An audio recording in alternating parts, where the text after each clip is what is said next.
welcome to another episode of Politics Theory Other. My name is Alex Doherty and my guest today is Liz Pelly. In 2006, the music streaming service Spotify, founded by Swedish entrepreneurs Daniel Ek and Martin Lorentzon, was launched in the context of widespread music piracy and file sharing and declining profits for the music majors.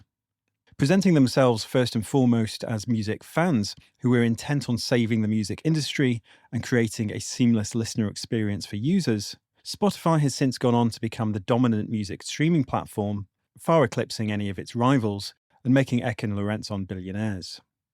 While initially lauded by the music press and tech media, Spotify's reputation has significantly declined as understanding of how little most musicians receive from streaming has become more widespread, and as Spotify has courted controversy by populating some of its playlists with so-called perfect fit content, stock music produced for Spotify in order to reduce the amount of royalties the company pays to rights holders, and by introducing Discovery Mode, a program that increases the prominence of artists' tracks on Spotify playlists in return for a reduced royalty rate, what many critics have described as a modern-day version of the payola radio scandals. My guest today, Liz Pelly, has done more than most to bring to light practices such as these and to challenge the myth-making that Spotify's founders have engaged in order to portray the company as being on the side of musicians and music fans. We spoke about the early years of Spotify as it emerged in the context of mass file sharing and as the major music labels were coming to see Sweden as a lost market, making it ripe as a site for experimentation with streaming. We went on to talk about how Spotify is shaping the user habits of listeners and about the damaging consequences of datafication of music, both for listeners and for musicians.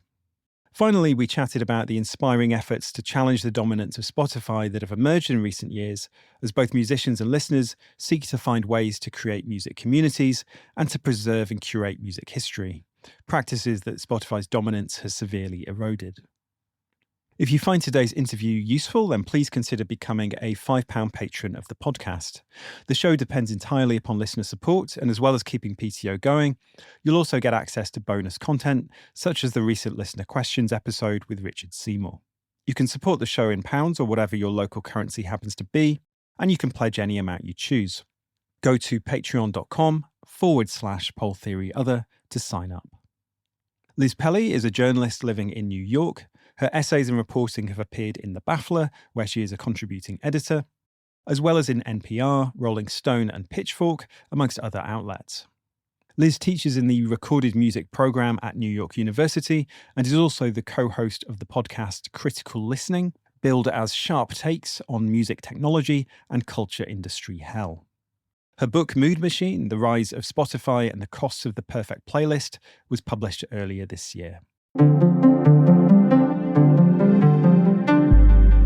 So Liz, we're speaking only a week or so after the announcement was made that Daniel Ek, one of the two co-founders of Spotify, along with Martin Lorentzon, is standing down as the CEO of the company. And so this is, perhaps a particularly good moment to consider the history of Spotify, founded back in 2006, and which has since made Ek and Lorentzon billionaires many times over. And you write in the introduction to your book that in my writing and reporting, I've been driven by a deep impulse toward demystification, toward shedding light on the inner workings of streaming companies and debunking the myths they perpetuate. Now, myth-making and a pretty economical approach to the truth is something that Spotify's founders have indulged in throughout the course of the company's existence. And you show in the book how that includes the stories that Ek and Lorentzon have told about the genesis of Spotify.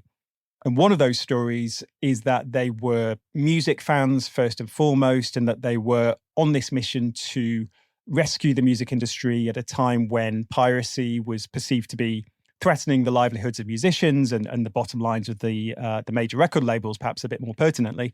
We'll talk a bit about the significance of piracy, and especially in Sweden, to the history of Spotify in a moment. But first, can you say a bit about what we know about Ek and Lorentzon's relationship to music and why we should be a bit skeptical about their claims about wanting to save the music industry in the early 2000s?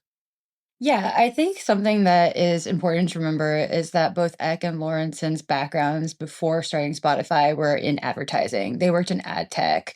They met when Daniel Ek pitched Martin Lorentzon an idea for a ad tech product that he unsuccessfully pitched to him. I think that's important because they have kind of done some, PR work over the years, especially in the early years, to brand themselves as music lovers and to talk about, especially with Ek, to talk about his relationship with music growing up. And, one thing that I did when I was reporting the book was I went to Sweden to try to, do some interviews. And in addition to, on the one occasion when I was able to track down a source who had grown up on the same block as Daniel Ek to ask if he remembered him being a particularly musical child, and this person saying to me, no, I remember him being into computers, actually.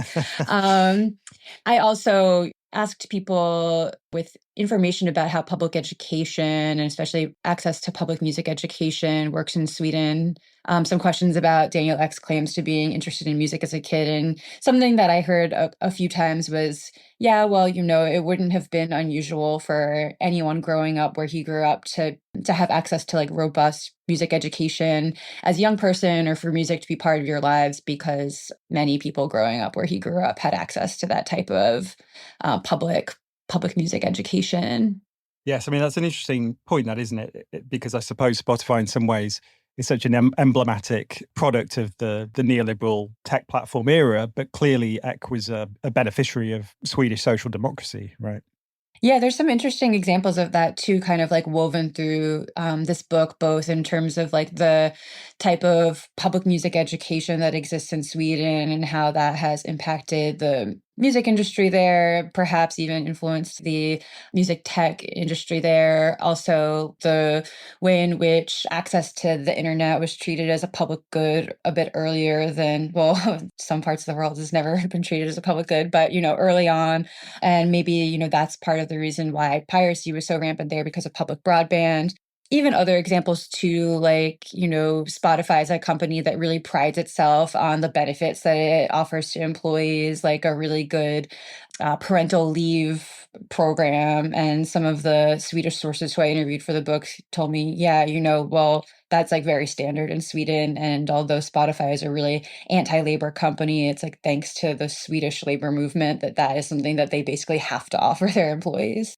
And just going back to that point about the decision to focus on music streaming, is it right to say that that was really driven by the perception, if not necessarily the reality, that this would be cheaper than doing video content or going into the space of something like a Netflix, that the music was a cheaper option? Yeah, so if you look at some of the early patents for Spotify, or even interviews with executives from early on in the company's history, it's pretty clear that when Ek and Lorenzen were developing this idea that eventually became Spotify, it was an idea for a product that would, deliver a streamable library of media, free streaming media, and then the business model would be ads. So it was like you'd have access to the free media, and then it would the business model, the revenue source would be advertising, because that's what their background was. But these early patents and these early interviews reveal that it wasn't necessarily given that the media would be music. There's even this early interview with Martin Lorentzon where he says, we knew the revenue source would be advertising because that was my background, but we weren't sure what the traffic source was going to be. Would it be music? Would it be film? Would it be product search? Would it be audiobooks? So I think in the early years, Spotify was kind of this idea for an ad tech product, sort of like in search of a consumer base, or in search of like a type of media that it would provide. And on one hand, I think the weak status of the music business in Sweden in particular, because of how popular piracy was there, probably presented itself as a kind of interesting business opportunity to them. And then, some of this interviews with early employees also seem to suggest that maybe the reason why they were interested in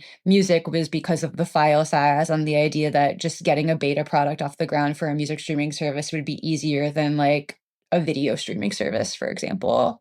On the topic of file size, I don't think it's something that's mentioned in the book, but it occurred to me when I was thinking around what you're describing in terms of Ek and Lorentzon's self-portrayal as music fans and being, preoccupied with providing the best kind of listening experience possible.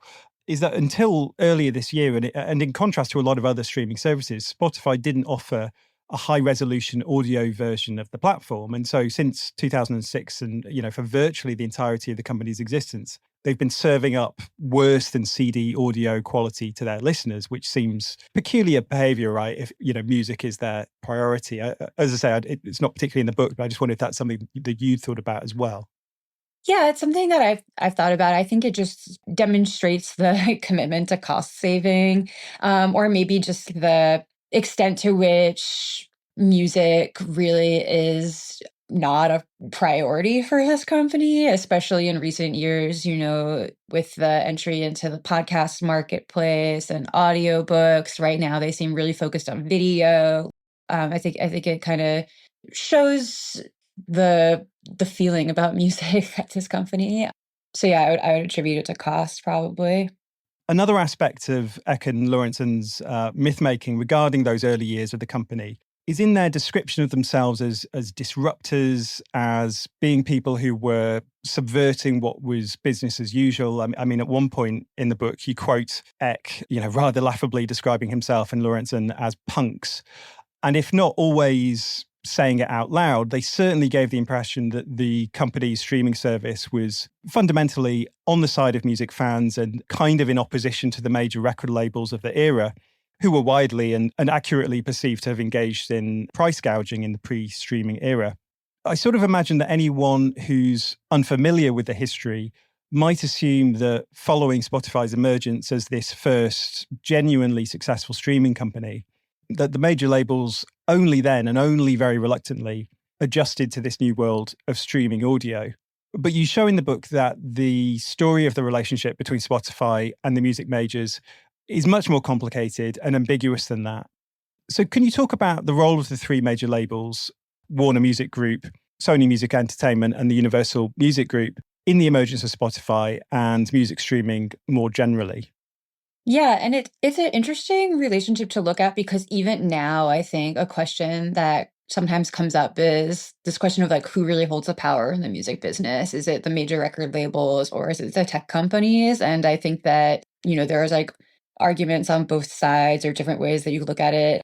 The truth is that both the major labels and the tech companies have way too much power and influence over the music industry for all types of artists. But yeah, so in order for a company like Spotify to exist, or in order for, a music streaming app where you open your phone, can think of any song from across the history of popular recorded music, type it in, hit play, and it to just start instantly streaming. Like for that whole arrangement to even be possible requires that streaming companies strike licensing deals with the rights holders who own the rights to the music, so the people who own the copyrights, or are in control of them.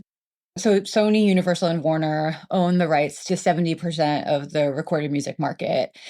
So that puts them in an incredible negotiating position when it comes to hashing out these licensing deals with streaming companies and all sorts of tech companies that they might be licensing their music to. In the case of Spotify, that meant that when they were working on their first product, their first version of the app, they had to sign these deals with Sony, Universal, and Warner. And the major labels were able to get for themselves things like these like really big advances, contractual influence over how the platforms evolved. And they also got equity in the company. So when Spotify launched, it was almost 18% owned by the three major labels. And it wasn't just the major labels too, the Merlin network. So Merlin is this, The independents. yeah, that represents like thousands of independent record labels. And they also had a much smaller but not insignificant equity stake in Spotify. And would it be your sense that the role of the majors at the time of Spotify's launch, when they owned 18% of the company, do you think that was very little understood at the time? And that Spotify was seen more in the lineage of piracy and of Napster and that sort of thing? It's not that like it wasn't public information, because No, digging no. back into the music press and music business press from around the time, like, there are articles that could be dug up announcing these license deals and things like that. But in terms of the average music consumer, even like the average independent musician or independent record label perspective, I think that there was, just speaking to artists and labels who experienced the shift to streaming firsthand, it definitely seems like there were some like gaps in understanding and information that people had at the time. I think that, because even for independent record labels, the hit from the era of piracy had been so stark, and like definitely lots of different perspectives from all different sides on the impact of file sharing or piracy or free circulation of music in the late 90s, early 2000s. Like, opinion is sort of remains split on the cultural impact of that time period on music. But yeah, even some independent record labels, reported that being really financially devastating. So I think there was kind of like a willingness to sort of experiment with whatever potential possibilities could contribute to the financial sustainability of even the independent music ecosystem. Something that was really interesting too, the story of why the major record labels were interested in streaming is something that, at least in the music business press and like different books that have been written over the years, had sort of been charted out. Like, obviously, the major labels were interested in streaming. They owned a significant percentage of these companies, and the major labels had actually all tried to start their own streaming companies for years before Spotify arrived. There was definitely an extent to which the entire streaming model was really like designed by the major labels in partnership with these tech companies. But the question of like, why did independent labels embrace this model, and why did independent artists agree to sign up for this system that really wasn't built for them? That was something that I really wanted to explore in the book, to try to offer an independent music perspective on this, because I feel like oftentimes the perspectives in independent musicians and the independent music community, whatever that might mean, it's also like a very kind of a word that in some ways to many feels increasingly meaningless because it means so many different things. But that I mean like non-major label music essentially. So that was something I tried to like chart out in the book. And something that came up that was really interesting was this idea that in the mid 2000s, independent record labels, especially the bigger independent record labels, really kind of like prided themselves to being more open to new technologies in a way that the major labels weren't. They kind of saw the major labels as these really sort of archaic, like stuck in the past sort of entities, and Yeah, they just wanted to keep us buying CDs, and they were happy with the status quo and that kind of narrative. yeah, totally. And like in the era where, there was still some more techno optimism, or this idea I that remember the that. platform, yeah, like this idea that the platform economy was actually potentially going to like democratize culture, and that artists would be able to have these more like direct lines of communication with their audiences and sell their music directly. Like there was some more optimism about what was possible. And this was also like the era of the music blog boom, where there was, the free circulation of music in the post-piracy era was sort of like leading to a lot of grassroots enthusiasm around like sharing and writing about music. And it was just a really different music media ecosystem. And I don't know if many people in the independent music world really had the ability to predict how negatively streaming would suck energy out of that more grassroots ecosystem that was brewing online. Yes, yes. And I suppose it wasn't necessarily inevitable that things went the way they did. And that was in some ways just Mm, a reflection mhm. of the balance of forces at the time. Just going back to Sweden, so the fact that Spotify emerges in Sweden, you explain in the book that that's absolutely not an accident, and that Sweden was particularly fertile ground for experimenting with streaming. And it was an environment where the music majors were more sanguine about engaging in that than they might have been in other territories, in particular the United States, where copyright law is particularly fierce. Could you expand on that a little bit? Yeah, and I have to, shout out to the Swedish journalists and academics and musicians who I interviewed for my book about this, who were really helpful in sort of piecing together the Swedish context for the emergence of Spotify in Sweden. So in Sweden, there was the Pirate Bay. So the by the time that the Pirate Bay file sharing site popped up, the music business had already spent years trying to like stamp out Napster and Kazaa and all these other file sharing, LimeWire, all these other file sharing sites. I've never heard of them. I've certainly never used them. I did. The reason why I am a lifelong music person, is because of being introduced to a lot of music that I would have never heard of from Napster. But yeah, it wasn't just that file sharing was incredibly popular there, that it remained popular at a time when like the music business had already spent so many years trying to stamp out Napster, but it also was politicized in a different way. So there was a pirate party in Sweden, so like a political party that was kind of built around an agenda of advancing piracy as something that was positive for society. And I think that, maybe because of the social, political, and economic conditions of a country like Sweden, there also seems to just be like, a different kind of understanding of the impact of piracy on culture. And it seems like even lawmakers were, kind of considering this perspective of like, oh, well, maybe it isn't necessarily like automatically a net bad for society that there is more free circulation of music. And it was something that was like playing out and debated publicly in a different way. So because of the sort of like persistence of the piracy culture, according to sources I interviewed for my book, the music business started to perceive Sweden as being a lost market. They would never be able to sell music to people in Sweden again. Yeah. So you have to do something else.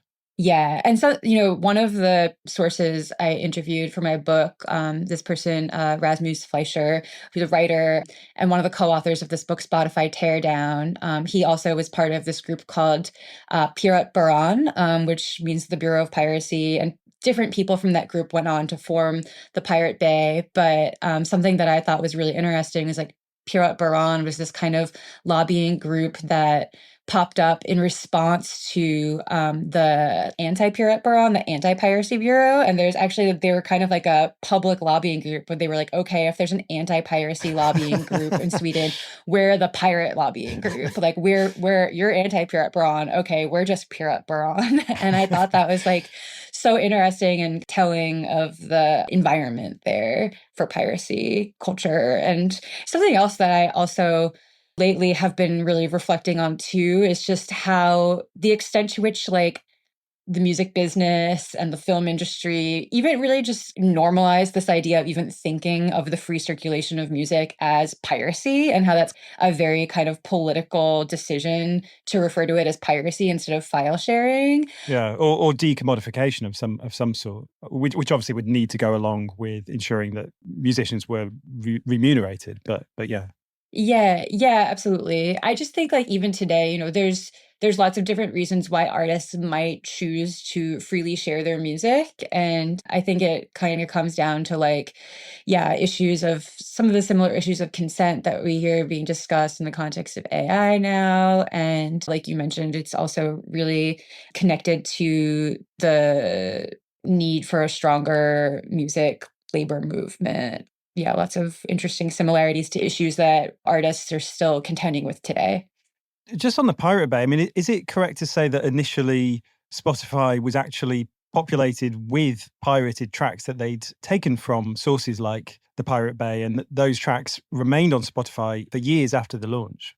Yeah, it's interesting. Like, so this point that, yes, Spotify's beta product was built with the tracks that the people working at Spotify had on their computers, oftentimes pirated tracks. And I think I include this in my book, but digging through music press and tech press about this at the time, it actually was the same writer who I mentioned just before, Rasmus Fleischer, who saw one of his band's tracks that had only ever been on the Pirate Bay on Spotify. And there's like an interview with this website called Torrent Freak from around the time where he sort of explains that that was how he realized that they had gotten their music from Pirate Bay that they used to build their beta product with. I think it was until 2009 that some of those tracks actually still remained on the app when they did something called, quote, like the big clean, where they wiped out all of Mm. the pirated tracks and made sure that it was only the tracks that they had actually licensed that were on the app. So there definitely is, yeah, like that's like an interesting part of the connection. I'm not sure though that it necessarily says much about Spotify being like aligned with the pirate scene. I think that something I try to make clear in the book is that I think that Spotify tried to position itself as growing out of piracy culture when it was convenient as like a marketing tactic because piracy was incredibly popular in Sweden. And then, tried to align itself with the music business as something that was going to solve the problem of piracy when it was selling itself to the music industry. There were some star engineers who they hired early on who came from the pirate scene who helped build out the product. So there was a connection there. And yeah, for the book, I interviewed one of the founders of Pirate Bay who talked about how, in the early days, the people who were part of the piracy scene in Stockholm like thought like, oh yeah, like maybe this will be cool. There's people we know who work there. They're using pirated music. I think the quote in the book is, but then we realized they were just advertising guys trying to figure out like how to make money off of music. Yeah, with great success. Yeah. So, in the third chapter of the book, you describe how the experience of using Spotify was initially centered on the search bar function, and that listeners would generally just use search to find the specific artists they wanted to listen to. And of course, that's how many people continue to primarily use the platform to this day. But you describe how the company then moved increasingly towards curation and the production of playlists, which Spotify described as mixtapes. And that this was because after conducting research on its users, Spotify came to recognize that there were huge numbers of people who were using music, it's telling mistake there, isn't it? That there were huge numbers of people who were using music to soundtrack their daily activities, whether that be working, studying, cooking, exercising, or even sleeping, as you describe in the book, rather than using the platform for more focused listening. And then off the back of that research, they developed this concept that you write about of lean back listening. Can you explain what their idea of lean back listening was exactly and how its promotion then led to the prioritization of certain kinds of music over others? Yeah, and I should clarify that the streaming industry didn't necessarily invent the concept of lean back listening or passive listening, or sometimes the industry calls it like functional listening, but it definitely really championed this way of thinking about the relationship with music as a way of sort of like boosting user engagement on the platform. Just to also make a connection back to something I was mentioning earlier about wanting to kind of like focus on the impact on independent music. I think something that is interesting to understand too about a company like Spotify is that in the early years, they had no problem attracting what the tech industry calls like early adopter users, but like music enthusiasts. Like their initial user base was people who were really into independent music, who were really like curious listeners, who were the kind of people who were interested in seeking out independent music. And so it was really interesting looking at some of like the early ways in which Spotify was characterized in the music press, because I remember coming across this early NME article, so like UK Music Magazine, that was kind of talking about Spotify and being like, but it's not just the top 40 hits that you'll find on this. You'll also find, looking for an obscure record from K Records or 4AD, like looking for that metal record that you thought you'd never be able to find anywhere else, naming these kind of touch points of independent music that a deep head of independent music might be looking for. So that was kind of like those sorts of people were in some ways some of the early target consumers. And then at a certain point after they launched in the United States in 2011, and they were trying to grow their numbers, like other tech companies, like the first decade of Spotify's trajectory was really just focused on growth, trying to get as many users as possible without necessarily thinking about sustainability or profitability. they need to, move past those kind of like early adopter, voracious, curious music listening type users and think about how to reach a more mass, mainstream, general audience. So, according to some of the research and interviews that I did for the book, while in the early years, there was much more of a focus on the search bar, less focus on curation. This shift towards more curation, towards more playlists, more personalization was part of a general strategizing to bring more quote unquote lean back listeners onto the platform. And like you mentioned earlier, there was at least this like one moment in 2012 where they commissioned a research agency to interview Spotify users about how they were actually using the app. And that seems to have been part of shaping the direction towards this like quote unquote music for every mood and moment direction that they started going in towards the end of 2012, early 2013. And I think in terms of defining what lean back listening is, it's just got this kind of idea that in the streaming era, there's this new sort of music listener who has been shaped, who is not necessarily using the search bar to look for an artist or an album that they might be interested in, but instead is content to just find a mood or an activity or a playlist, now they'd be called vibes and just like click play on it and let it roll in the background and, potentially eventually shift into autoplay and maybe they're just not even looking at specific mood and vibe playlists anymore, but they're just like opening Spotify and hitting play on a daily mix or like on AI DJ or something like that. Yeah, we might come back to AI DJ there in a moment. One of the sort of intriguing aspects of the effect of these chill playlists that you describe is that some musicians found that individual tracks that critics hadn't particularly cared for, that the musicians themselves had seen as, of little significance, an obscure B-side, for instance, might suddenly appear on such a playlist and get millions of streams, right? Because the track in question fit that model of music that was easily digestible and that listeners would be disinclined to skip.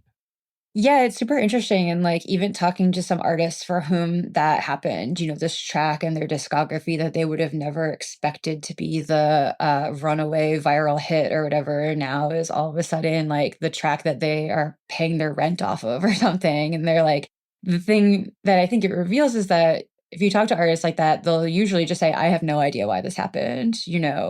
I've tried to figure it out. I can't get any info about, it just kind of shows how I think for a lot of artists in the streaming era, something you hear is that like the ability to make any sort of living off of your music just feels like playing the lottery because there's so much power in the hands of these platforms that determine, what tracks succeed and which ones get buried. And it's a lot of algorithmic mysteriousness, whether that be thinking about why a track gets added to a popular Spotify playlist or why something goes viral on TikTok or Reels or like whatever. And it all just reveals, what we see playing out like all across the platform economy. It's just these platforms have way too much power and influence over how artists are able to piece together a semblance of a living. On TikTok and Instagram Reels, would it be right to say that you perceive the sort of eventual goal of the lean back listening mentality to be something like TikTok, where the user is not actually choosing the content at all, really? Instead, they're simply deciding whether to linger on what's been served up by the algorithm, which then, of course, trains the algorithm to provide you with more of the same material, or to skip, which deprioritizes that content and means you see less of it. Is that kind of the goal that Spotify is looking towards? Yeah, so there's a chapter in the book called Self-Driving Music that kind of tries to sort of chart this out over the course of the platform's, history to date. So in early interviews with playlist executives and strategists, there's a couple of different like interesting connected threads that come up. Like one being that Gustav Soderstrom, so the longtime head of product at Spotify, and now incoming co-CEO of the company, right around the time that they went public on the stock exchange in 2018, he did this presentation. I think it was like for investors or potential shareholders or something, where he talked about the Spotify's goal being self-driving music. So this idea that like you could just open the app and through the power of data, the music will self-organize. they'll be able to deliver the perfect recommendation at the perfect moment every time someone opens the app. That's kind of the phrase that the higher up executives use, like perfect recommendation at the perfect moment every time kind of thing. But I also refer back to another early playlist strategist at Spotify talking about how, the whole goal of the app is that there's just one button and for the user to just be able to open the app, press one button, and based on data, always get the right recommendation. And I do think that both AI DJ and then also this playlist that they have called Daylist, they introduced both of them kind of around the same time. They both sort of either like fulfill this purpose or show like how they're trying to evolve the product like in the direction of that goal. I think it has, a lot of consequences, obviously, for artists who just like continue to sort of be like mystified and disempowered in terms of the relationship with the users or fans that are interested in their music. But it also, I think, has consequences for listeners who are just repeatedly being nudged to care less and less about music. Like it's not just that these apps make it easier to not have to think about music, which is what they do. But they're also, yeah, conditioning to people to just care less about music in some ways. And I think that kind of plays out now with what we're seeing with AI also. It's interesting. I would certainly class myself in the category of a very enthusiastic music fan, but I've noticed some of these effects upon myself. I mean, I used until relatively recently the Discover Weekly part of the Spotify interface, which serves you up a new playlist every week of stuff sort of based on your prior listening. And I have noticed that I will find things on that playlist that I very much like, and I'm sort of glad that I've come across them. And I will absolutely rinse some of those individual tracks. That it will occasionally provide me with something that I really, really love. And strangely, I will find that I will not then go and investigate the musician in question. I won't find out about them. I won't find out about their context. And that perhaps brings us back to AI DJ, which launches in 2023. I'm sort of curious. I mean, I don't know if, what your thoughts are. I sort of wonder about how many people are actually using AI DJ, because it is deeply irritating to actually listen to this pretend DJ talking to you. But the way it works is that it provides listeners with an AI generated playlist. This pretend DJ talks to you between the tracks. And it does seem to really exemplify a form of listening that is highly solipsistic, where the user's own relationship to music is prioritized over learning anything about musicians or the history of particular genres, because instead of providing historical detail and context, the DJ instead simply says things to you like, these are tracks that you were really vibing with in 2020 and this kind of thing. It's all about your own history with it. So could you talk a bit more about AI DJ and also perhaps Spotify Wrapped, the end of year personalized listening review that is coming up and is the biggest day in Spotify's calendar? Because both of these things seem to really foster this tendency towards preoccupation with one's own habits of listening to the exclusion of a lot of other contexts. It's interesting that you bring up AI DJ in comparison to Discover Weekly, because I will say, something that is pretty interesting is that even though I do think that Discover Weekly sort of played a role in kind of conditioning listeners to embrace algorithmic music recommendation in a time when maybe it wasn't as familiar to the average music streaming user. Something interesting about the Discover Weekly is that it did have baked into what it was that it was recommending, and it still exists, recommending users music that they hadn't heard before based on, people who liked this also like this. So like people who listen to music that you listen to, here's someone who is mostly interested in music that you like. Here's some stuff from their catalog that you haven't heard yet. And we're only going to show you like stuff that you've never listened to before. That is so different than something like AI DJ, which is mostly playing you stuff from your own listening history. And that is really connected to your taste profile. There's like a small moment in the book where I kind of, make this point that in like 2019, 2020, discovery on the app started to be sidelined for this project of made for you playlists. And I think that at first glance, a discovery playlist versus a made for you playlist, because they're both algorithmic playlists, can seem like the same thing, but they're actually super different. One is using algorithmic recommendation to try to introduce you to something that you've never heard before. And one is using algorithmic recommendation to play you stuff that you've listened to before. And that seems to be in some way like an impact of maybe like TikTok on Spotify, like as TikTok was becoming really popular, and there started to be sort of more like algorithmic recommendation using behavioral data that was, even just TikTok revolving around a For You page. The language of like made for you playlists seems to be kind of like an outgrowth of that being something that was really normalized as like a daily part of social media users' routine.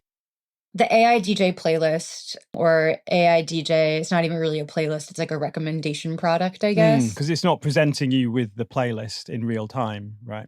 Yeah, so like, there's no way to kind of like look at the playlist of tracks. It's really more like a recommendation tool.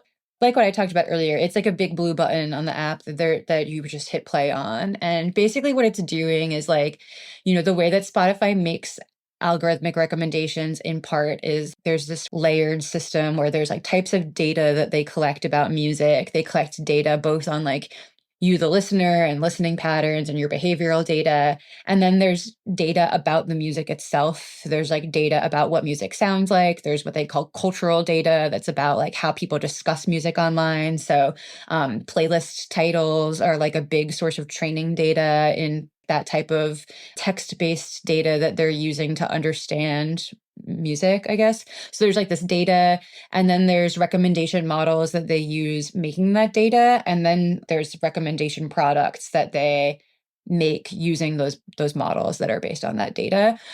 So AI DJs are repackaging of recommendation models that already exist in other parts of the app for other things.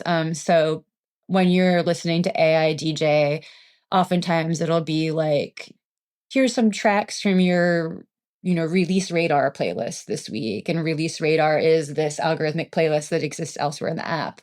Or maybe it'll be like, here's some tracks you were listening to a lot in 2020, which like, there's also this thing called repeat rewinds that they have. So it's kind of like a concept of algorithmic recommendation that exists elsewhere on the app. Or they might be like, now we're going to do a deep dive into, and they'll name some sort of weird made up microgenre name, where somewhere else on the app, there might be like a niche mix that you could find that recommends you music within that weird made up microgenre name that is related to your taste profile. So it's kind of like AI DJ is like this repackaging of blocks of recommendations, drawing from all of these other places on the app where they're algorithmically recommending you music. And then between those blocks, this AI generated voice trained on one of their employees will say things like, like, here's some tracks you were listening to a lot in 2022. I really feel like you're going to see yourself in this kind of thing, and it's all about how does this block of tracks that you're about to hear like relate to you as a listener? How does it relate to your taste profile, which taste profile is the phrase that Spotify uses internally to refer to basically like all of the data that it has on you as a listener, and how that data is like bucketed in different ways. And that's so different than like, if you turn on the radio and you are listening to a DJ choosing tracks or playing tracks and explaining them to you. I listen to WKCR, the Columbia University radio station, at my house a lot. And when you're listening to WKCR, the DJ getting on there in between the tracks isn't telling you, here's how the tracks relate to you. They're telling you, here's who's playing on the track, here's what record label it's from, this is the year it was made, this is who's playing on it. If it's a contemporary show, they're telling you this person's playing at Union Pool this weekend, and there's like information. And they're expressing their genuine enthusiasm as well, right? Which can Yeah. be infectious and charming and so on. Yeah, totally. And I think like, one of the starkest differences to me between listening to the radio and listening to AI DJ is that a huge part of the, from my perspective, like value that comes from listening to the FM radio is listening to something that really like roots you in a sense of place. Like I mentioned, listening to independent college community FM radio, where I live in New York, is a way of finding out about shows that are happening. Like, the other day I was listening to KCR and someone was talking about a track that they were playing, and they were like, I just picked this up from Record Grouch last weekend. And they're like shouting out local record stores where they buy records. And, and some of this stuff is really obvious, but it also is what is lost when like, they're music listeners are kind of nudged in a direction to just listen to this very like placeless algorithmic feeds of nothingness. From the description of AI DJ versus Discover Weekly, that can perhaps make Discover Weekly seem a much more sort of innocent and straightforwardly positive thing. But I'm not sure if this is a phenomenon that you describe specifically regarding Discover Weekly, but it's something you certainly talk about regarding Spotify playlists more generally.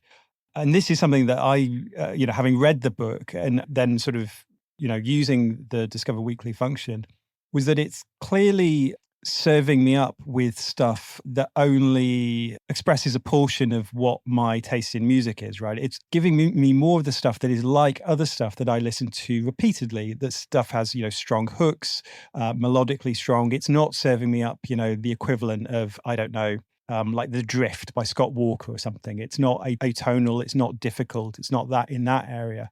And so that, seems to suggest the way in which the logic of the algorithm can be quite subtly insidious with things like Discover Weekly. I don't know if you have sort of further thoughts on that.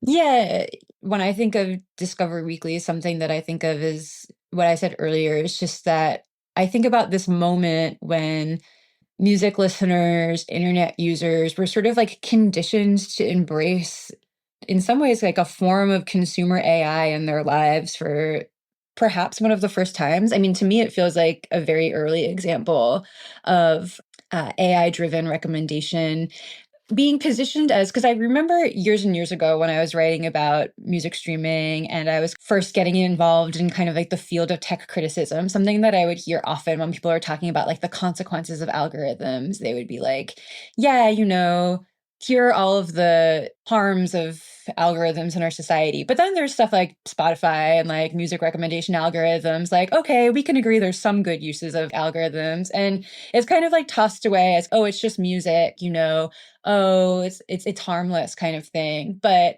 I do think that whole attitude in some ways laid the path for what we're seeing now, which is this like all of these different ways in which users and people in their everyday lives are embracing different forms of algorithmic decision making, AI driven decision making, relying on corporate tech platforms to make decisions for them that really like aren't just tedious tasks that you want to automate out of your everyday workload, but also like these types of decisions that add a lot of meaning and value to your life, like learning about music or thinking about what music you might want to listen to on a Sunday morning when you're like drinking coffee or something. Maybe we don't have time to go into this, but I wonder to the extent to which the playlists and things like AI DJ are also having a damaging effect on music journalism, which we know is in a bad state as it is. But the people turn to the algorithms rather than people who are experts and can provide more value, and when it comes to context and so on. Let's turn to one of the most notorious things Spotify has done with its playlists. So you describe how starting in 2016, some musicians started to notice that tracks that had previously been included in some of Spotify's most popular playlists were being removed and replaced with stock music, which the company referred to internally as perfect fit content, or PFC. Much of it produced for Spotify by two companies in particular, Epidemic Sound and Firefly Entertainment. Can you talk about the PFC phenomenon and why Spotify started to increasingly populate its playlists with this material?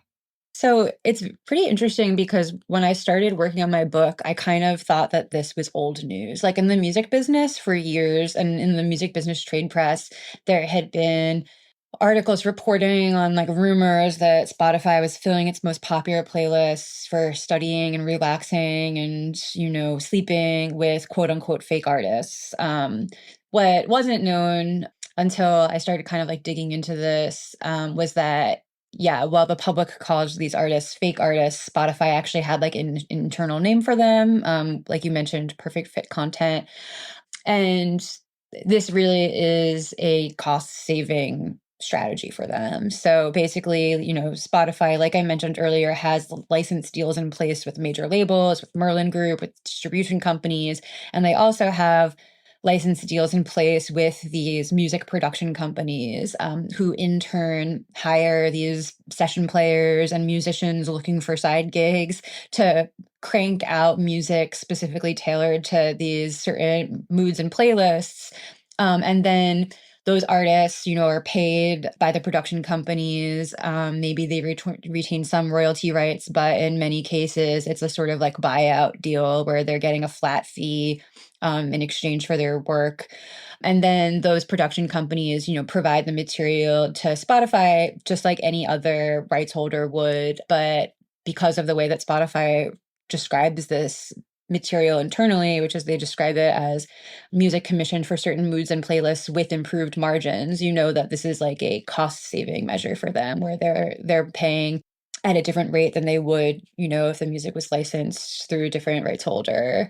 And why does Spotify employ a tactic like this? Because they pass along 70% of their revenue to rights holders per the terms of their contracts. Their biggest expense is the amount of money that they spend paying royalties to rights holders. So any way in which they can like chip away at that, or have a small sliver of stream share, going to music that they pay less for, is something that is appealing to them because it saves them money. So it kind of requires a bit of an understanding of how streaming royalties work, I think, to like fully understand why this strategy is appealing for them, even if the percentage of total streams on the platform going to PFC is quite small, because, the streaming model pays artists not per stream, not directly.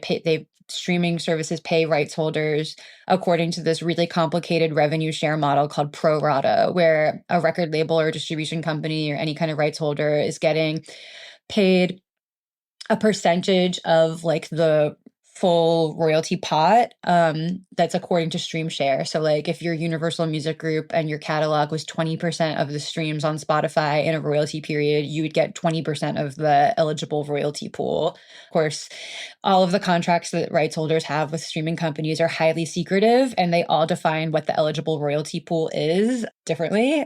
But the idea, there's like a pretty basic understanding that Spotify like keeps 30% of its revenue, 70% of it gets passed along to the music business, like around 52% of it goes to record labels, and then there's a percentage of it that goes to the publishing industry. And then, they pay the rights holders. They provide like a report that says how many streams went to which artists, and then the labels or the distribution companies then like issue payments to artists based on their own contracts with those artists, based on how many streams that artist got during that period. So there's like all of these different factors that influence how much artists might be getting paid. But because it is this reality where rights holders are getting paid according to essentially like market share, in some ways, the story of streaming economics is this kind of story of the fight for market share, the fight for stream share. So if Spotify could cut into that stream share even just a little bit, this is something that Spotify will say oftentimes in response to articles covering this phenomenon. It's like, oh, well, the number of streams going to PFC content, it's a very small percentage of overall stream share, but very small percentage of stream share doesn't really tell you much. Like, in 2023, the entire genres of classical and jazz music had less than 2% of total streams on platform. It's really distorting to look at things through like what percentage of total streams does this account for. Spotify says that, PFC streams are a small percentage of total stream share, but if you're like a jazz, classical, lo-fi hip hop beat maker or ambient musician who has been displaced from these playlists or does not get the opportunity to be on these playlists, it doesn't seem like a small, inconsequential practice. And it would be your view that the presence of PFC tracks on playlists at all, that the emergence of this stock music produced for Spotify by the companies like Epidemic and Firefly, that this was smoothed by the prior development of the mood-based playlist and lean-back listening, which we've talked about, which cultivated this form of engagement with music where the artists themselves have been deprioritized. And so if you don't really, care that much what you're listening to, so long as it sort of fits with your mood or whatever activity you're doing. Why are you going to care whether this is, a quote unquote real artist or not? Yeah, I think that that has like always been the consequence of shaping user behavior around playlists and discovery products and the power of that relationship being in the hand of the platform, right? Like the example I've given for years is, if you have a user base or even like if you have one Spotify user who comes to the platform every day to hit play on a playlist called like Bossa Nova Dinner, and they listen to it every night while they're chopping onions or whatever, it doesn't matter to that person what's on that playlist. If artists that are on that playlist decide to like leave because they're boycotting Spotify over unfair royalty payments, if they decide that they're moving to a different platform, like if the user is going there every night to hit play on this playlist and not thinking about what artists are on it, then it doesn't matter. It can be filled with PFC or whatever. It has stark consequences for now, like what we're seeing with generative AI too. And it is like complicated because although there are many users who have been conditioned at this point to think more about like playlists and moods and vibes than about artists, I also think that there are many users who want to know if what they're listening to is a real artist or if it's stock music or if it's an AI generated track. And it opens up all of these different conversations now that there's like so much generative AI music on these platforms that Spotify and the major labels are now like engaged in deals to create generative AI tools within Spotify. So just like a few weeks ago, Spotify and the major record labels announced that they had signed a licensing agreement to start building generative AI tools within Spotify.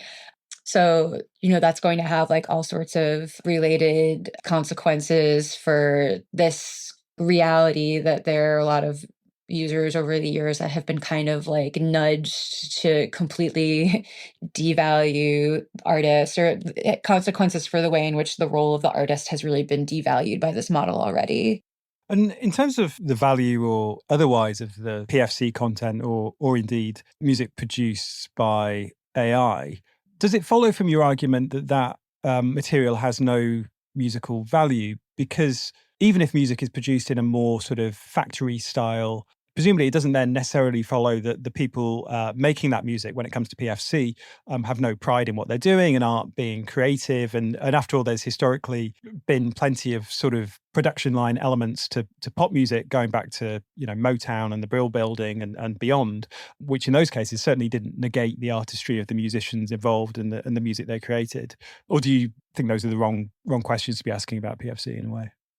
No, I think that was why it was important to me when I was reporting out that piece of the story to talk to musicians who had been hired by PFC companies. So there's this chapter of the book where I like interview a number of musicians who were doing that work. And I think that part of the reason why that was important to me was to show that this wasn't a practice of filling playlists with generative AI music that was playing out, although it had consequences and certainly set the stage for environment where users are conditioned to not care or maybe not realize when their playlists are filled with generative AI music.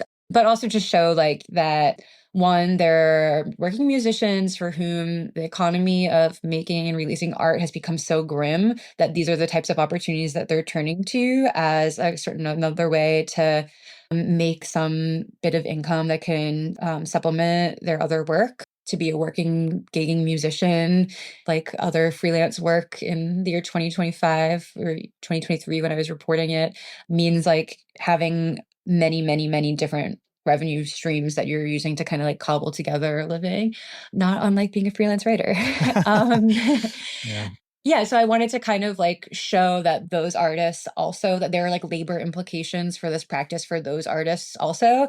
And the perspectives that I heard from those musicians were varied.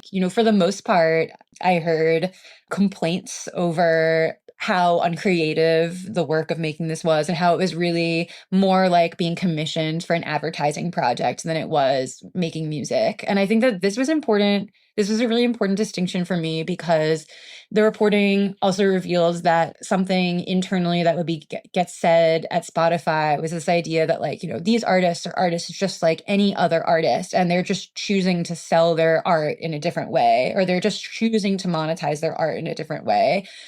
Musicians have always used pseudonyms. Like this is just part of like this is what the executives would supposedly say, like this is just part of like the long lineage of like artists using pseudonyms, like artists releasing work in different ways, blah, blah, blah.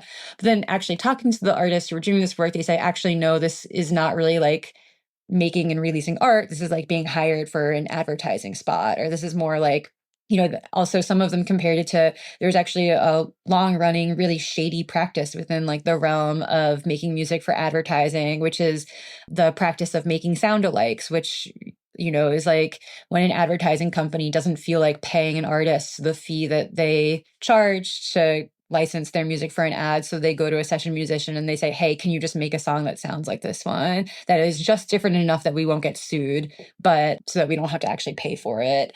And obviously there's all sorts of ways in which that dynamic is now being automated and replicated through generative AI, with a lot of implications for musicians who make income through sync, through making music for like films and advertisements and things like that, being I think one of like the most stark ways in which generative AI is going to impact working musicians, for many of whom having their music synced is like one of the only revenue sources that they have right now, or one of the only like meaningful ones. I mean, just on that argument that you describe as being put forward by people from Spotify that musicians always use pseudonyms, I mean, that really downplays some of what was going on, right? I mean, you have this hilarious example in the book of an artist called FCAT that appeared on various Spotify playlists with Firefly Entertainment generally listed as the label. And FCAT had this, not just a pseudonym in terms of the name, they had this elaborate and, as it turned out, entirely fictitious biography, right? Yeah, it's so interesting too, because we saw this example this past summer, right? Of this someone who made this AI generated band called the Velvet Sundown, and all of the tracks were made using generative AI, and they had some generative AI photos and a generative AI made band bio. And this became this huge viral story. But there are examples for years and years of artificial music in one way or another that doesn't represent something like too dissimilar from that, but people responded really, really strongly to the Velvet Sundown saga. And something that I keep wondering is like, where people are responding really strongly to the artifice of the Velvet Sundown saga because of the AI generated music and because of the AI generated band bio, or was it the photos? And I think that like in some ways, yes, like the ECFAT examples with Firefly, like that wouldn't have been, to my knowledge, generative AI music, but still like, music release with a fake band bio.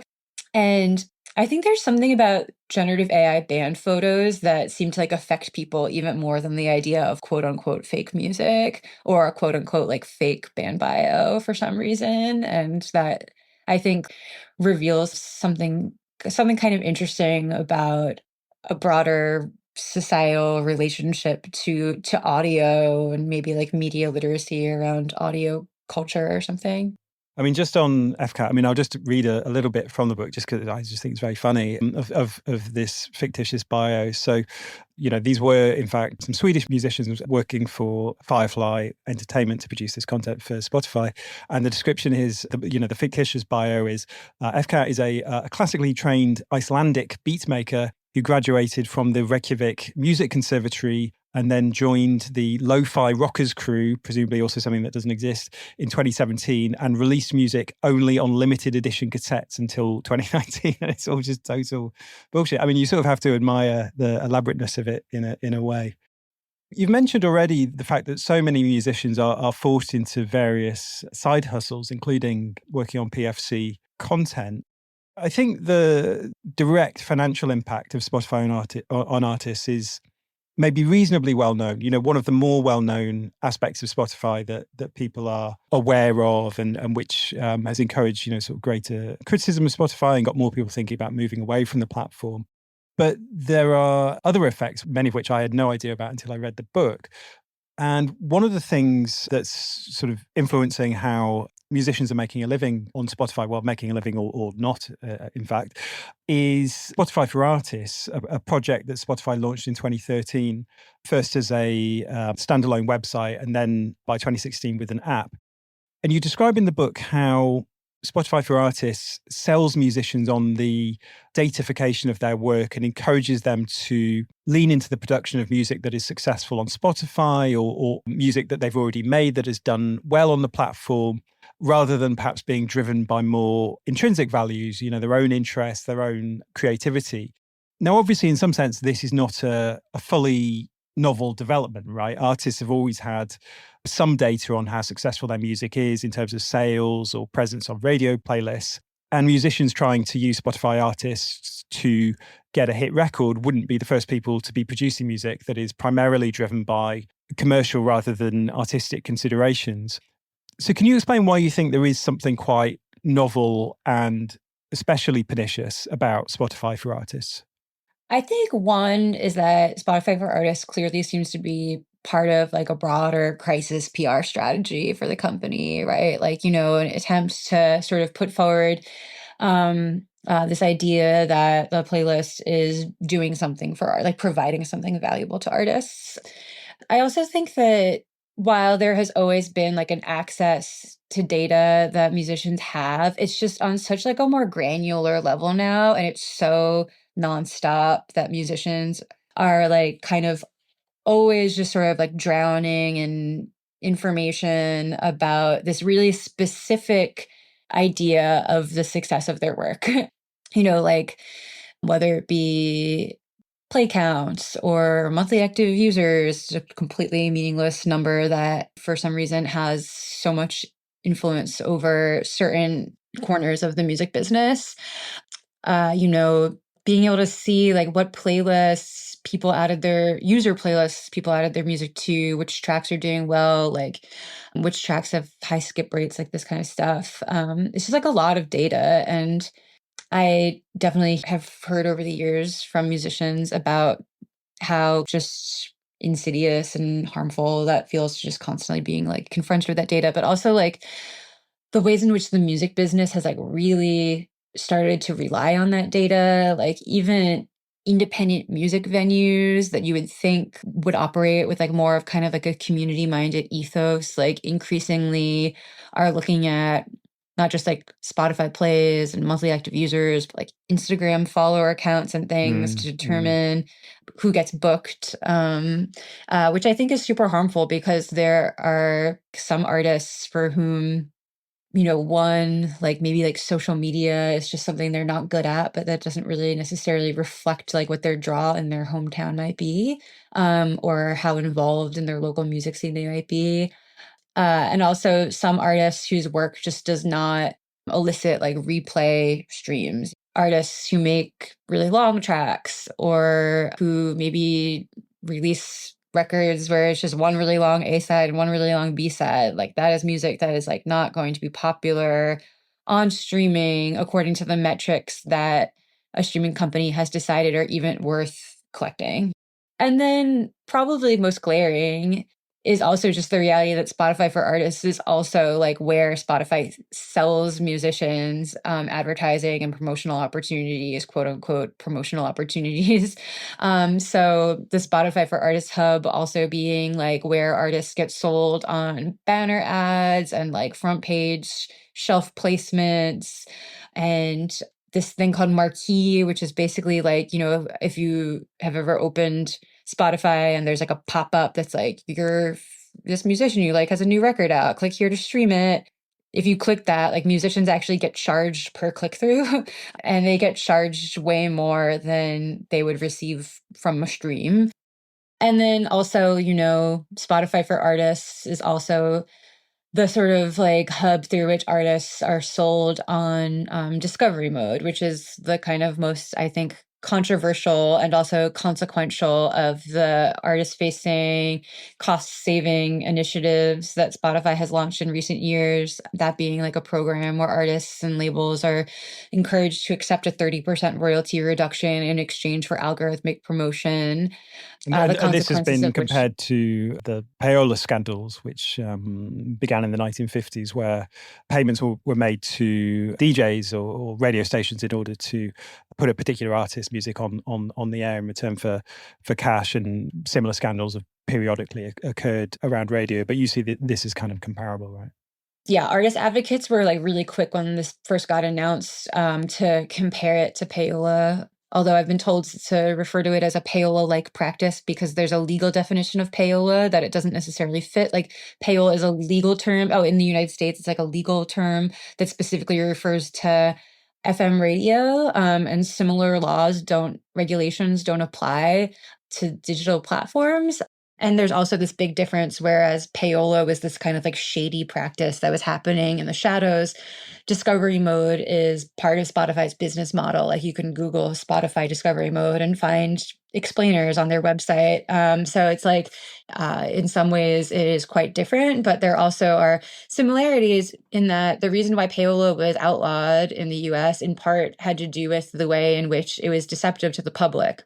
And I think that this is like one of the things that really connects the issue of discovery mode with the issue of PFC, which is that these are both cost-saving initiatives that impact what a user sees when they open the app. And in both cases, you could have a user opening Spotify, going to a playlist like Daily Mix or whatever, being recommended music that is being recommended due to some sort of pre-existing commercial deal, but it's not labeled. They have no idea that what they're being recommended is, what they're being recommended because of some sort of cost-saving program.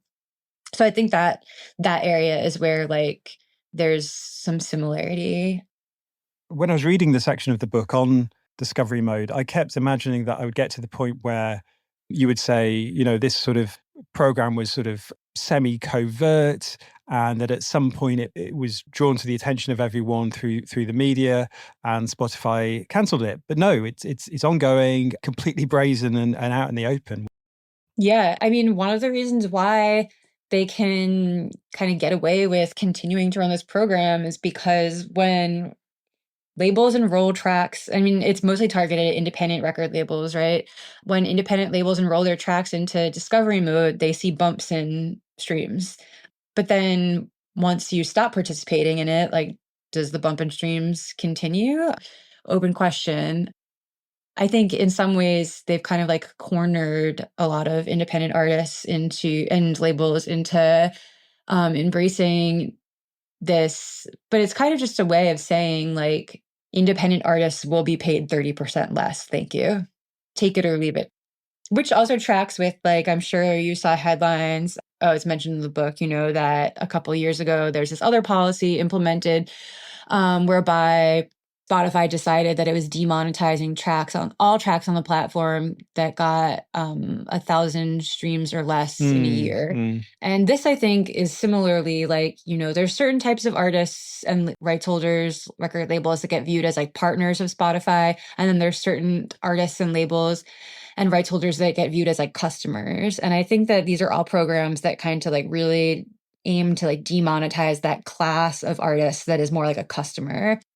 When it was first introduced, this like demonetization of tracks with 1,000 streams or less, the narrative in the public was, oh, well, if you're getting 1,000 streams or less on a track in a year, that's the equivalent of like a cup of coffee. Like this isn't really going to make a big impact. But actually, it's cumulative and it's across catalogs and across discographies and label catalogs too. And I'm already anecdotally this year, since the book came out, have heard stories from people at independent record labels saying that there are labels that have had to like lay off staff because of what a big hit they have taken from this change. And I don't feel like actually like people are talking about that quite enough, like the real impact that this is having on independent music scenes.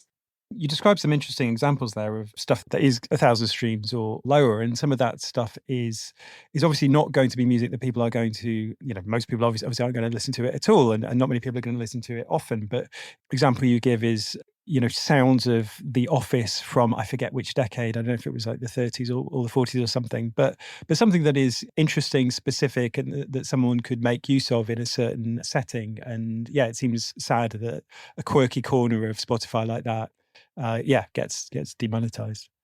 Yeah, so the record that you're referring to is a Mm. record from Smithsonian Folkways, which is a Yeah. label with like a kind of like deep like educational and archival mission. It's a record label dedicated to folk music from America and around the world. And that is, at the time of the interview that I did with them a couple of years ago, was positioned to be seeing a sizable percentage of their catalog demonetized. And the point that was made in that interview that I thought was super interesting was that, this policy to demonetize tracks with 1,000 streams or less was partially a policy that was about kind of like punishing bad actors and scammers and AI fraudsters and sort of demonetizing AI spam.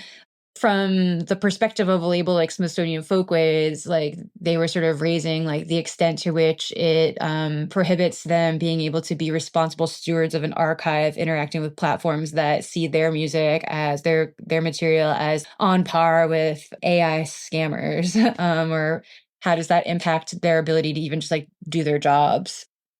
Like the other tech platforms, Spotify is in the business of collecting huge amounts of data on their users. And that's not used solely to train the algorithms, it's also sold that data to other businesses. Now, I would imagine that most people would think that the data Spotify is acquiring is relatively innocent, of kind of fairly limited value, because at least one would assume the data being captured is confined to listening habits, whereas data from something like Facebook, say, would seem to capture a much more rounded picture of a person's life, their relationships, their work, their purchasing habits, and so on. But you show in the book that, in fact, the data Spotify captures is being used in some quite surprising and troubling ways. Could you touch on that aspect of the book a little bit? Something that was a really interesting takeaway that came from some of the conversations that I had surrounding like Spotify's data collection practices as it relates to sort of like broader conversations around surveillance and invasive privacy issues. One was this idea that like, it's really important to remember that any platform that collects data on users, there's a strong likelihood that that data isn't just staying with that platform, that it is being sold off into the world of data brokerage and then being used to, in collaboration with data from other platforms, to paint like a more robust picture on you as a consumer. So I think like that's kind of important to remember that like it's because yeah, like I mentioned earlier, I think with music there's this tendency to be like, oh, it's just music, like whatever. But it's not just music, and the data doesn't necessarily just stay with Spotify.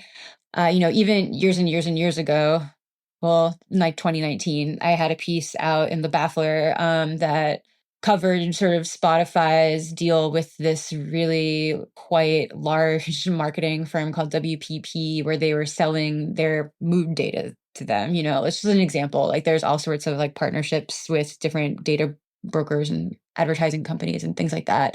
Then the other thing is just like that I think is important is, because we do like live in an era of like mass surveillance where like data collected from tech companies is often used against vulnerable populations. Is like I think people shouldn't just think of their relationship with surveillance technology, with data collection platforms, as in an individual context. If caring about issues of surveillance and privacy are important to you like on a more general level, then you should think of this as a collective issue, not an individual one, and endeavor to avoid platforms that invasively collect all of this data on users without fully disclosing like what they're doing with that data. I think it's also just kind of like a shifting of how people think about their relationship with data collection platforms and quote unquote big tech. You mentioned in the book that it's possible to request one's data from Spotify and describe what you found when you did so. I actually did the same thing recently. And it was actually earlier today when my data became available, because it takes a little time to get Oh, it. great. Great And timing. yeah, and so I had a look through, and one of the pages of the data is titled inferences. So this is things they're gleaning about you from your usage of the platform, and maybe not things they're terribly certain about. And in your case, you described some things that were just completely off base and they've got wrong.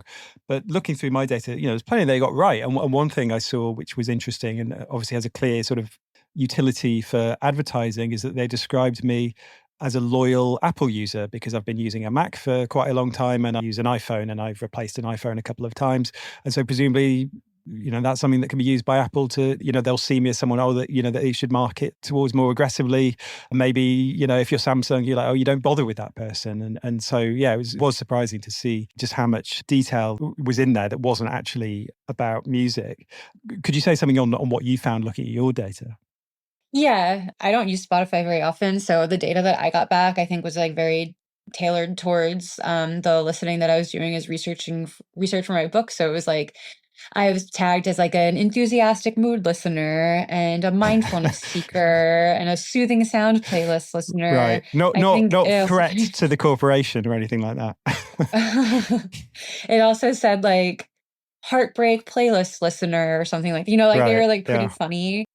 It is just interesting to like remember the ways in which Spotify is really engaged in these traditional forms of audience segmentation for the purposes of selling advertisements. Advertising has never been like an incredibly large part of their business, but I think it is about 13% of the business, and they aim to grow it. I think in an interview at some point this year, someone from Spotify said that they hope to grow the advertising business to 20%. So, they're very much like engaged in the business of targeting users according to their behavioral data in order to sell you advertising. And even if you're a premium user, there are different ways in which advertisements seep their way into the product. Sometimes it's under the banner of like announcements instead of advertisement, or especially on the podcasting side of things, like, one of the benefits of podcasting to Spotify is it's a way in which they can kind of like embed their ad products into the premium user experience, which they can't do with music for premium users. So yeah, I think with the surveillance related aspect, there are non-negotiable, like clear issues of surveillance and privacy with platforms that collect so much data on their users and then are engaged in this like market of data brokers and stuff. But I do think that they're also, if you look at the language that they use when selling their advertising products to advertisers, there are also clear ways in which they overhype their ability to like Yeah. know people better than they know themselves and things like that. All of these like goofy lines they've used over the years, the more they stream, the more we learn kind of thing. Like on one hand, true and not to be taken lightly. On the other hand, there are clearly ways in which they like oversell their capabilities. Years ago, there was this like video ad that was an advertisement for Spotify's advertising products that had a picture of someone at home listening to Spotify. And they're like so like, locked in a moment of connection with who they are as a person that when the ad pops up, they're so moved by the advertisement that they just pull their credit card out right away and start typing in their credit card number to buy something online. Like there's clearly an extent to which this is just them kind of trying to like sell ads. Yes. Yeah. Yeah. It's interesting, isn't it? Because I suppose we tend to think about the manipulative nature of these platforms, or say the advertising industry in general, as targeted at ordinary consumers. But obviously they prey on other companies in a similar way. I mean, maybe prey isn't the right word exactly, but they certainly use similar techniques to hook them into their ecosphere. Finally, in the last chapter of the book, you write about how musicians and listeners are increasingly trying to resist Spotify and other streaming platforms, and are trying to develop alternatives that both better serve listeners, but also offer better terms to musicians. And crucially, these alternatives typically seek to foster more community and have a greater focus on the careful curation of music history. Although you do talk about some organizing efforts in the book to get better terms for musicians, some of what's happening has occurred since you wrote the book. I mean, we've seen this so-called death to Spotify movement emerge. And it seems to me that even just this year, and the book came out, I believe, in January, at year's end, we're seeing much more vocal criticism of Spotify than we'd seen even back then. And there's more organizing, more artists seem to be boycotting the platform and so on. So yeah, can you talk about these efforts to find alternatives to Spotify or to try and change the practices of the company and the things there that you find particularly inspiring? It's worth pointing out that I think a lot of artists were galvanized this year to reconsider their relationship with Spotify after this news broke that, back in the spring, that Daniel Ek, who had led a round of investment for several €100,000 into this AI military company, Helsing, which Yes. he also is the chairman of the board of. Is that a German company? Is that correct? Yeah, the German military AI company. And he'd been invested in that company for years. I write about it briefly in my book. I think it was 2021, I think, is when his investment company first invested into Helsing. He has been, a public advocate for governments spending more money on military AI tech. In my book, I even quote like this op-ed that he co-authored in Politico a few years ago, where he was like, using all this buzzy tech industry language to pressure European governments to spend more money on partnering with AI military based companies, AI based military companies. So it's not necessarily new, but I just think that in the current like political landscape, it just sort of struck people in a different way when this investment got announced. So that was a really galvanizing moment for a lot of artists, I think. And then you had examples of artists, not necessarily like pop level mainstream artists, but artists with influence over independent music culture, like Deerhoof, Shushu, King Gizzard, this band in Australia, Godspeed You Black Emperor, these sort of like lifer indie artists, sort of loudly removing their music from, in some cases, Spotify, but in some cases, just streaming, In general, period, yeah. Yeah. in general, and encouraging their fans to, buy their music, in some cases on Bandcamp, in some cases directly from them, some artists offering their music for free. This year, also, like in addition to all of these artists boycotting Spotify, there also was the reintroduction of the Living Wage for Musicians Act, this bill that the Union of Musicians and Allied Workers, they helped author the bill, and it was introduced in Congress by Congresswoman Rashida Tlaib a couple of years ago, and she reintroduced that bill in US Congress in September. I think that sort of like contributed to a lot of the momentum amongst musician organizers as well.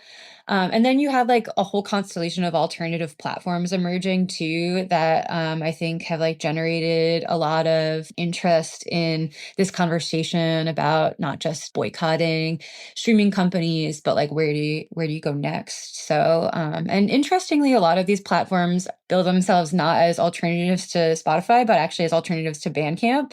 So like two big ones being this platform called Subvert.fm, which is like a positioning itself as like a cooperative alternative to Bandcamp. Is this partly because Bandcamp was bought out, right? Yeah, it's like partially because Bandcamp was bought out first by Epic Games, and then Epic Games sold it to this company called Songtrader.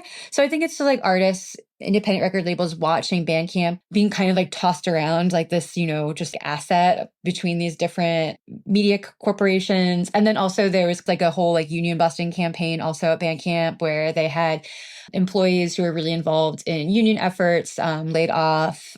So that was like, I feel like those are like two of the main reasons why people are searching for alternatives to Bandcamp that feel like more durable. Like I think part of it is that independent music has become so reliant on Bandcamp.